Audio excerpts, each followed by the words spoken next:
Hello, everybody. Today on Political Access, we're going to take a look at this article that outlines the 31 GOP seats that the Democrats hope to target in the 2024 House. This article is from early April. I didn't get around to it until right now, and the Republicans have previously released their list of targets they hope to capture in the same election. I've done a video on that one. Take a look at it if you'd like. This time, we're just going to quickly go through the list of the seats the Democrats hope to capture. So let's scroll down here in this article from NBC News. So we already know that the Democrats, they just need a few seats to win the majority, and this article has a lot of the standard political stuff you'd see on either side. The Democratic Congressional Campaign Committee Executive Director says their strategy is to present Biden and the Democrats as Team Normal against a chaotic band of MAGA extremists. And that might work. It's pretty much what they've been doing thus far. Sometimes it's worked, but I think you need something other than we're not the other guys, we're the sane ones to be your strategy. At least that's my take on it, but I do agree both sides would do the same thing. Down here it says there are no more Republican moderates. That's something else that both sides say. The bases of either side completely disagree. The progressives,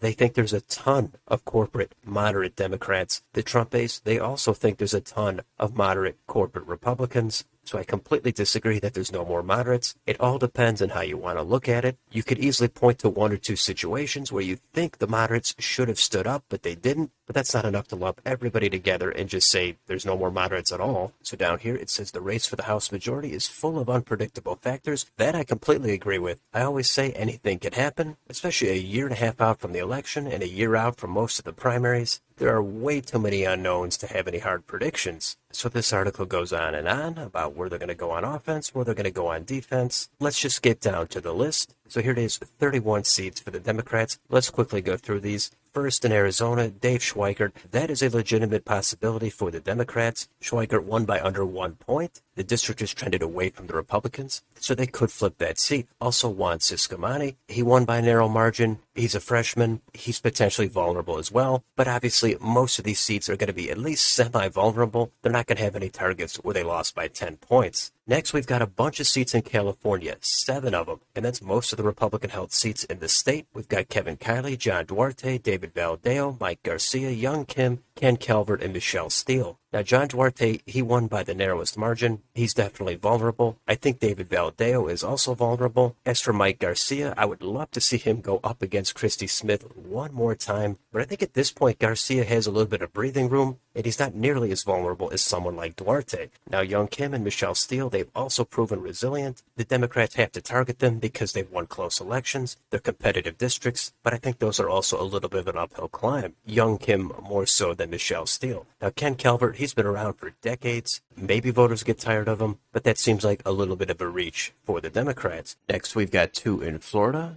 Anna Paulina Luna and Maria Salazar. Both of those, I think, are out of reach for the Democrats. Sure, they are mildly competitive, but unless there's a massive blue wave and these Republicans implode, I would think those districts would stay red. Next, we've got 2 in Iowa, Marionette Miller Meeks and Zach Nunn. Nunn is definitely vulnerable. He had a very narrow win, but now that he's the incumbent, he might have a little bit of an advantage. It's going to be a presidential year. It's hard to say what's going to happen in that district that covers Des Moines. As for Meeks, I would say she's much more likely to hold her seat than not. Next in Michigan, John James. His victory was surprisingly narrow compared to what he was supposed to win by. Now that he's the incumbent, maybe that helps him, but it is possible John James could actually be defeated. We'll have to see what happens. Next in Montana, we've got Ryan Zinke. Of course, Zinke underperformed. He was kind of tainted with scandals. Democrats would love to pick up a seat in a red state like Montana. I would say there's a chance that Zinke could be defeated. It's fairly unlikely, but if the Democrats want to expand the map a little bit, Zinke, not a bad choice. Next in New Jersey, Tom Keene. Keene won a close race. His name is very well known in New Jersey. I would think he holds on, but you never know, a blue wave could put that in jeopardy. And now we come to New York, and there's another 5 seats here that the Democrats are going after. Nick LaLota, Anthony D'Esposito, Mike Lawler, Mark Molinaro, and Brandon Williams. My opinion is the Nick LaLota district. That's the one on Long Island. That one is probably out of reach for the Democrats. The other 4 were close enough that any kind of swing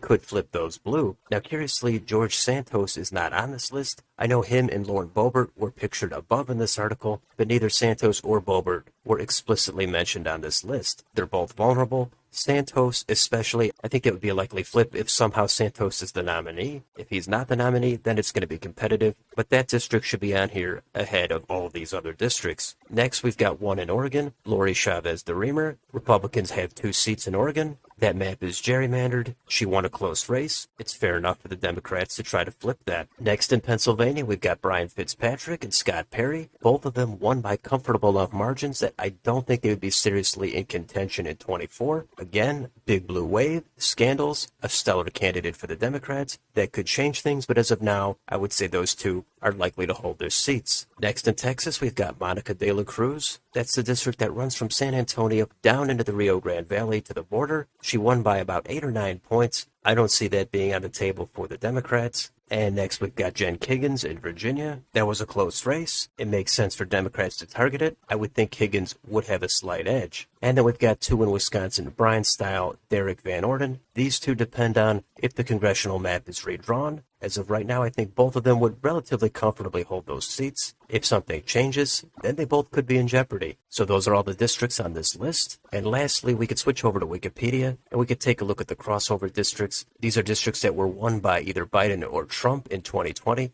but they voted for the other party in 22. And there's a lot more of them that voted for Biden and then crossed over and voted for a Republican in the midterms. So Democrats are going to be bullish to think that if it's a 24 rematch between Biden and Trump, they should be able to pick off a lot of these seats. And that makes sense. The only question is, we don't know what the turnout would be, we don't know what the national environment would be, and we don't know about the candidates. But it does seem like Democrats have more territory to expand than the Republicans do. But most people's predictions over the past few cycles have been off in one direction or the other, so who knows what's really going to happen. But this is the list of the targets for the Democrats. Take a look at the video I've done on the Republican targets if you'd like. Let me know in the comments, which of these districts do you think the Democrats are most likely to flip, and which do you think they have no chance to flip? Let me know down below. On your way out, don't forget to like, share, and subscribe. Thank you for watching, and we'll see you on the next video.